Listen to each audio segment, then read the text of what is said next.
I'm going to show you how to do a hub on a rear Miata, most rear Miatas. Press out the hub, press a new one in, get that figured out, and then we'll go from there. So here's the hub. Get it into the vise, get it somewhat secured. You're going to be beating this hub out of the bearing. This is the hub part right in here. The bearing is the piece that's two different pieces. So we're going to drive this piece out, and then we'll come back to this piece right here. Let's see if we can get that videoed for you.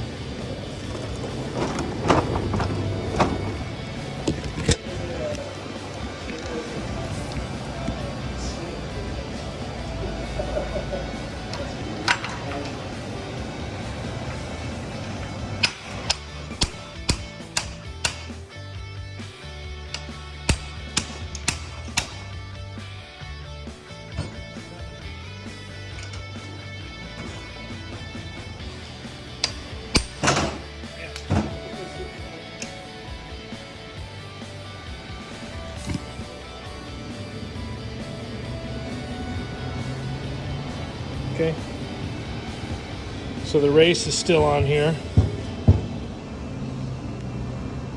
We need to cut that, and then we're gonna pull this off. There's a snap ring in here. The lighting's not there, I guess. Right here and right here.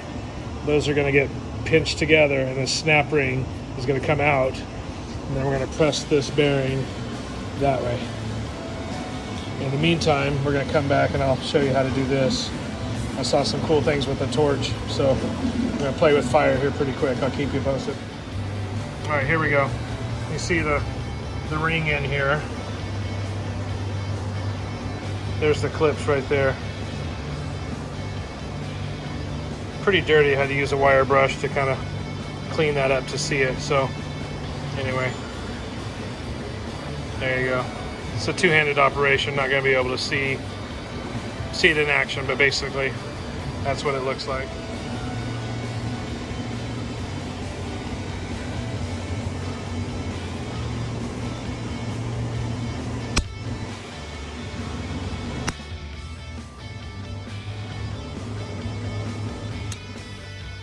Okay, so we're going to press this bearing out. It's going to go straight through that way right there. The key is to have this spindle sitting flat to where it doesn't do what it's doing now, twist when we try to push it through. It's kind of freaking rickety and silly, but it's got to sit something like that so that the bearing can come out through the bottom. So anyway, we're gonna give it an attempt, see what's up. Here we go.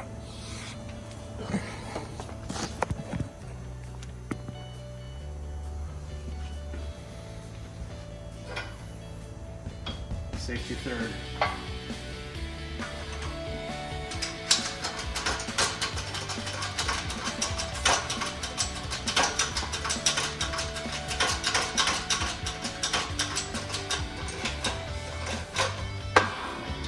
Somewhat.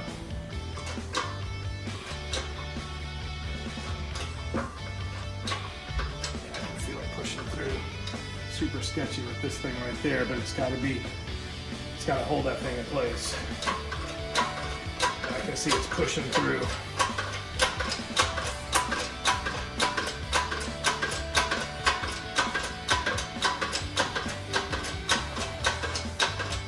Hopefully I got enough throw on the jack before it runs out of.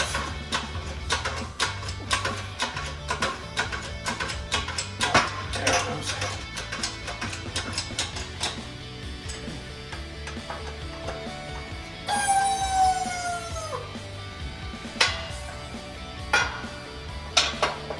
Bearing right there. Pull that right through. Push the piece through that our driver and our safety third part right there. And now you're ready to put the bearing back in it. So we'll come back to that and drop a new bearing in it. All right, we got the spindle out, knuckle, upright, whatever you want to call it. Checking the inside for pitting. Make sure that bearing wasn't spinning inside the this housing here. And if my kid was doing it, he'd want it painted. So we're just gonna make it pretty real quick. It's gonna slow the process down, but it'll look like someone cared about it. So we're gonna paint it, make it pretty, and then we're gonna come back to it. You'll set it out in the sun. It's 55 degrees here in Northern California, so we'll hopefully it'll dry by lunchtime. Anyway, take pride in your work. That's what I've learned from him. If you're gonna do it, make it look pretty, make it look like you gave a crap. So there's where we're at with that. All right, a little premature, but it's dry. I set it in front of the fan. Nice and pretty, looks cool. No gouges on the inside of the race housing. So the biggest problem you're gonna find is getting this to sit in there straight. You know, there's a couple different ways you can do it. But if you look at these ears right here, there's one on the other side. You can use that caliper ear right here. And you should be able to set that in right there. Still gonna kind of want to rock and roll, so you're gonna have to kind of keep it straight. So anyway, we're gonna press that bearing on. We got some bearings here, thanks to our guys at MiataHubs.com. Freaking awesome. Came in right on time, good service. The guy answers his phone, so real happy with that. So we're going to use a good SKF bearing. Timken Works, SKF, either one, 6 of one, half a dozen of the other. Ford, Chevy, they're both great quality bearings. So we're gonna do that. We're gonna put our hub in with the elongated studs. So we're gonna pull this apart. Looking good there. There is no inside or outside on these bearings. If you look at this beveled area right there, it's the same on the other side as well. There is no inside or outside. So there's no wrong way to do it. So, and that's gonna get pressed in just to that right there. So, a little bit of WD-40 or some kind of something to ease the pressing in, because there obviously is some resistance. So we're going to put some of that on there, and then like I said, we're going to chuck it up. Then we're going to find a piece that's going to probably an old race or something like that, but we're just going to push that. I need something that's going to fit on the outside of that, so that's what we're going to push on right there. So we're going to do that, and then some kind of something like that, so that we can push that bearing down into that housing. It's almost wanting to go in like that, which is, it'll have some resistance. So anyway, that's what we're gonna do. We're gonna put something on there, right there. We're gonna push from the outside, because if you push from the inside of that, it could push the inside race through to the bottom, and then your bearing's jacked at that point. So anyway, that's what we're gonna do. Go from there. See you in just a second. All right, we're gonna do it. So I found an old race from another job that we did. These are press plates that do exactly what they're saying. They go right there, and that's the hard part. So this one actually just kind of fits right inside there, which is almost perfect. So that's gonna be perfect for us. The challenge is just going to keep this hub leveled while we push that through. Oops.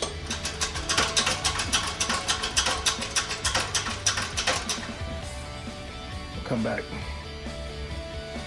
All right, I'm taking up the slack in the jack, so we're going to push that through.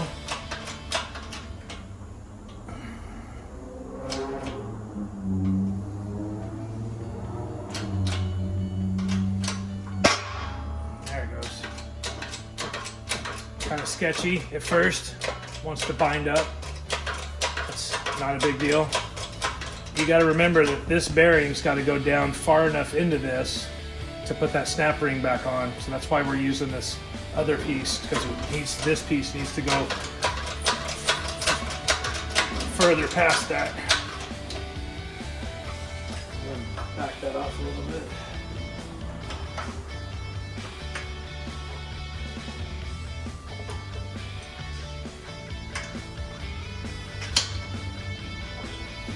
Take a peek at it. So far, so good. So far, it's going in just like it should. There's no room for going in wrong. It's not going to cross thread or get all crazy like that. That's for sure. So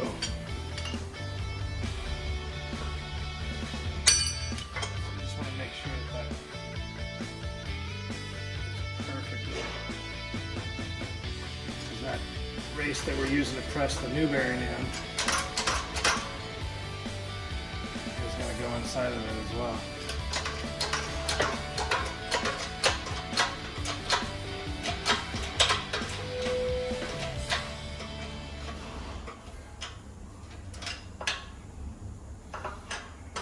Real quick.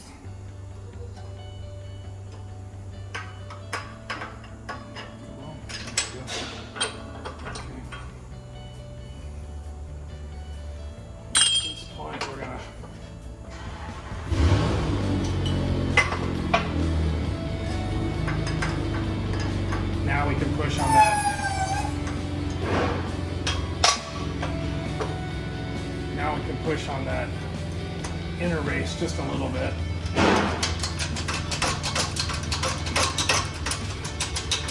Because it's only got to go in about not even a quarter of an inch.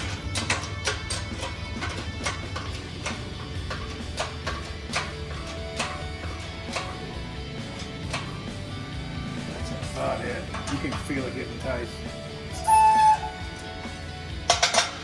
Look.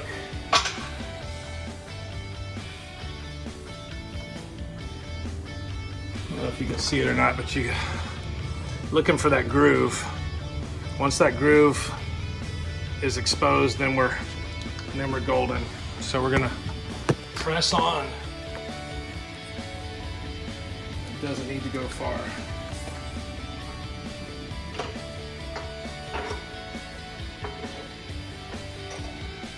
Just enough to get that.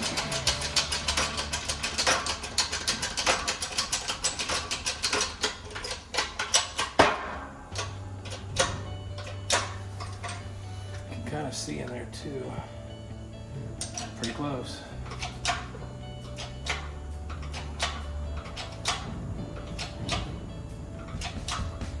Now it's tight, that's for sure.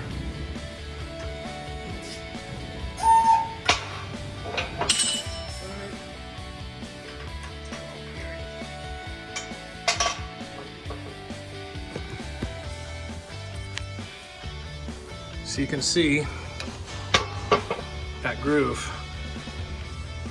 I know the light's kind of messing with you, it's dark in here. That groove right in there, you see it. Without that, that's where you know you're good, because that O-ring, metal O-ring's got to go back in there. So anyway, there's that. And then I'll come back here in a few minutes and then we'll be done. All right. Here we go. Ring back into this thing right here, right inside. Not that big of a deal. Just some little grippy pliers. Snap ring pliers is preferable.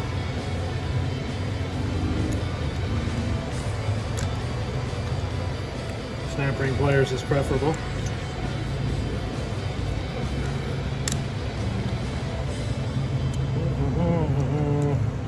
Just getting a good bite on it. That's going to be the, once you get that bite on it, you're good.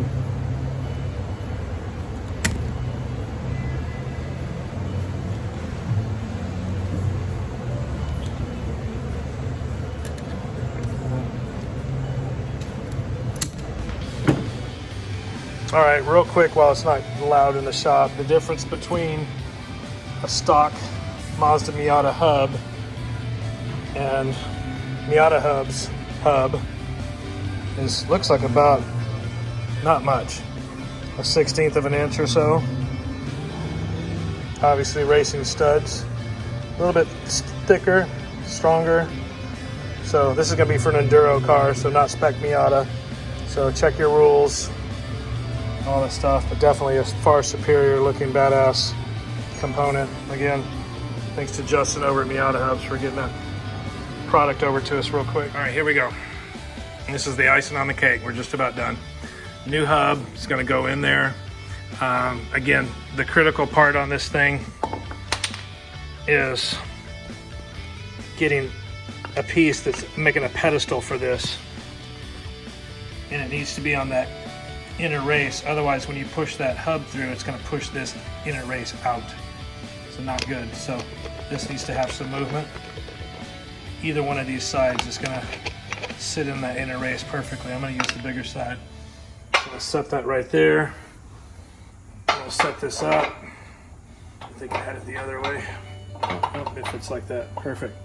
See how that fits perfectly like that? Okay, so that sits flat. That's going to be the pedestal so the inner race doesn't get pushed out. Then we're going to take the new hub. I'm going to sit it in there. And we're going to push it through. So that's how that's going to work. So I'm going to get take a quick break, find a socket that's going to work in there. That's too big and the jack's already all the way up. So I'm going to find another socket and then we're going to press and then we're going to be done.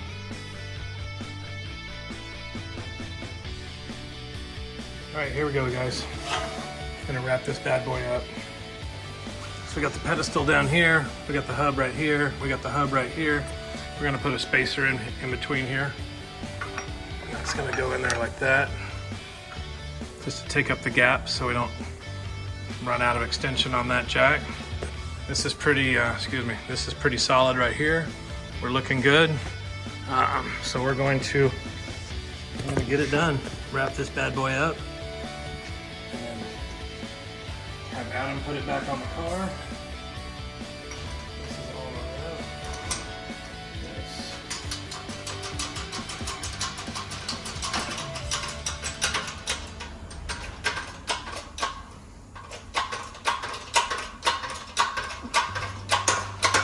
There it goes.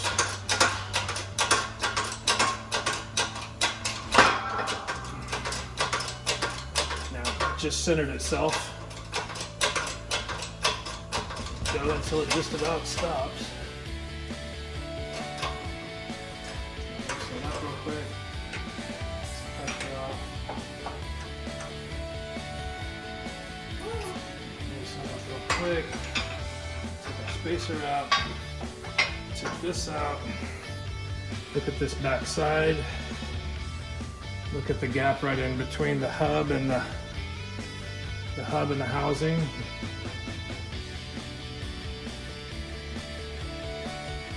I don't know how much more it could go. Probably go another 1/16 of an inch. That's what I'm gonna do.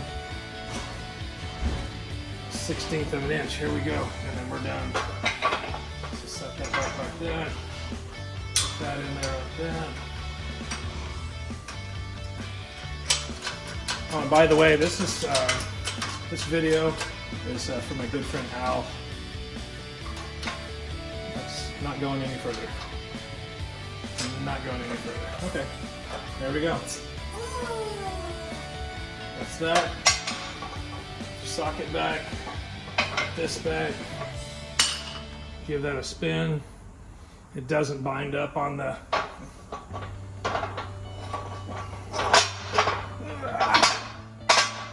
Anyway, not to beat a dead horse or anything. It's good. We got it squared away. Good to go. Look at a couple of the components I want to point out to you. The